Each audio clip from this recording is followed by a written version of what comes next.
శాసనసభలో బడ్జెట్ సమావేశాల్లో చర్చ సరిగా జరగడం లేదని సిపిఐ రాష్ట్ర కార్యదర్శి రామకృష్ణ కర్నూలులో అన్నారు.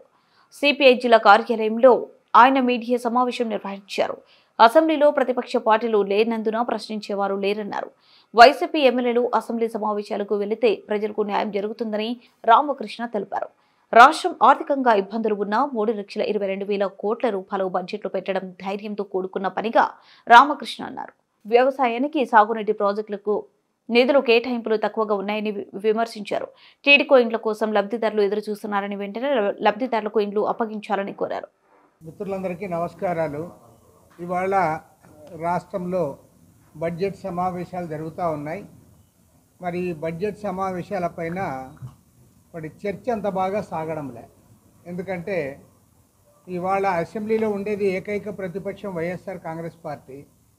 కాంగ్రెస్ పార్టీకి కానీ, సిపిఐకి కానీ, సిపిఎంకి కానీ మిగతా వారికి స్థానాలు లేనందువల్ల ఒక అధికార కూటమి వాళ్ళు మాత్రమే అటెండ్ అవుతూ ఉన్నారు. ప్రతిపక్ష పార్టీ లేదు కాబట్టి వారు బీజేపీ కానీ, తెలుగుదేశం కానీ, జనసేన పార్టీ వారందరూ కూడా కలిసి ఎన్డీఏ కూటమి అధికారంలో ఉన్నారు. సహజంగానే వారు మాత్రమే మాట్లాడుకునే ఒక పరిస్థితి వచ్చింది. మరి ఇవాళ తెలుగుదేశం శ్రేణులు, ఎన్డీఏ కూటమి సభ్యులు అందరూ కూడా భారీ బడ్జెట్ ప్రవేశపెట్టారు మా ఆర్థిక మంత్రి గారని జబ్బలు జరుచుకుంటూ ఉన్నారు. ఎందుకంటే 3,22,000 కోట్ల రూపాయల భారీ బడ్జెట్ ఇది. బాహుబలి బడ్జెట్ అని కూడా చెప్పుకుంటున్నారు. మరి వాస్తవమే బాహుబలి బడ్జెటే. ఎందుకంటే ఒకవైపేమో రాష్ట్రం ఆర్థికంగా దివాళా తీసింది, అప్పుల పాలైంది, అసలు ఏమాత్రం డబ్బులు లేవని చెప్తూ మరి ఇంత భారీ బడ్జెట్ ప్రవేశపెట్టడం అంటే మరి చాలా ధైర్య సాహసాలు ఉంటే తప్ప అంత భారీ బడ్జెట్ వాళ్ళు ప్రవేశపెట్టలేరు.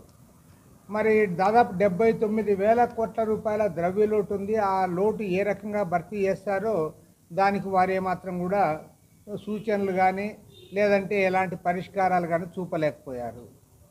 అదేవిధంగా రాష్ట్రంలో ఆర్థిక మంత్రి గారు తన ప్రసంగంలో చాలా స్పష్టంగా చెప్పాడు, ఈ రాష్ట్రంలో 62% జనాభా వ్యవసాయం పైన ఆధారపడి జీవిస్తున్నారు అన్నారు. మరి చాలా చక్కగా చెప్పారు. మరి ఇంత జనాభా వ్యవసాయం పైన ఆధారపడి జీవిస్తున్నప్పుడు ఈ వ్యవసాయ రంగానికి మీరేమైనా ప్రాధాన్యత ఇచ్చారని నేను అడుగుతా ఉన్నాను. మీరు వ్యవసాయ రంగానికి పెద్దగా ప్రాధాన్యత ఇవ్వలే. ఇరిగేషన్ రంగానికి అయితే నామమాత్రపు నిధులు కేటాయించారు. ఇవాళ 3,22,000 కోట్ల రూపాయల బడ్జెట్ అని చెప్పినప్పుడు కనీసం 10% నిధులు కూడా మీరు కేటాయించలేకపోయారు. ఒక హంద్రీనివాకు 3,000 కోట్ల రూపాయలు ఇచ్చారు తప్పితే ఇంకా ఎక్కడా దానికి ఏమాత్రం కూడా మీరు ఇరిగేషన్ రంగానికి ప్రాధాన్యత ఇవ్వలేకపోయారు. హంద్రీనివాకు కూడా ఆర్థిక మంత్రి పయ్యావుల కేశవ్, ముఖ్యమంత్రి చంద్రబాబు నాయుడు గారికి వారికి ఇంట్రెస్ట్ ఉంది కాబట్టి వారి నియోజకవర్గాలకు నీళ్లు బారాలని దానికి ఇచ్చారు. సంతోషం, మేము కూడా అప్రిషియేట్ చేస్తూ ఉన్నాం. మరి మిగతా వాటి విషయంలో మీరు పూర్తి అన్యాయం చేశారు. కాబట్టి ఏమంటే నేను క్లియర్గా చెప్తా ఉన్నా, చంద్రబాబు నాయుడు గారు ఒకప్పుడు చాలా చక్కగా ఆలోచించాడు. ఆ టిట్కో ఇళ్ల నిర్మాణం విషయంలో కూడా ఆయన మంచి క్వాలిటీ ఉండాలి, అందరు కూడా బాగా ఉండాలనే ఆలోచన చేశాడు. ఆ రోజు మేము కూడా అప్రిషియేట్ చేశాం. ఎందుకంటే ఆ టిట్కో ఇల్లు పోయి చూసిన తర్వాత మాకే అనిపించింది, అరే ఇంత బాగా కట్టారే అని. ఇవాళ దాదాపు సంవత్సరాలుగా వాళ్ళ లబ్ధిదారులందరూ కూడా ఎదురు చూస్తూ ఉన్నారు. ఆ ఎదురు చూస్తూ ఉన్న వాళ్ళకి నువ్వు ఇంతవరకు వాళ్ళకి మీరు అధికారంలోకి వచ్చి 9 మాసాలైనా సరే మీరు వాళ్ళకి ఇవ్వడంలే. వాళ్ళకి ఇవ్వాలి కదా నేను అడుగుతా ఉన్నా.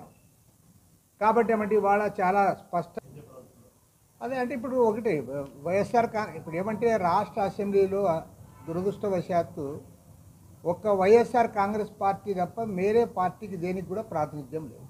ఎందుకంటే ఉండేదే 4 పార్టీలు అసెంబ్లీలో.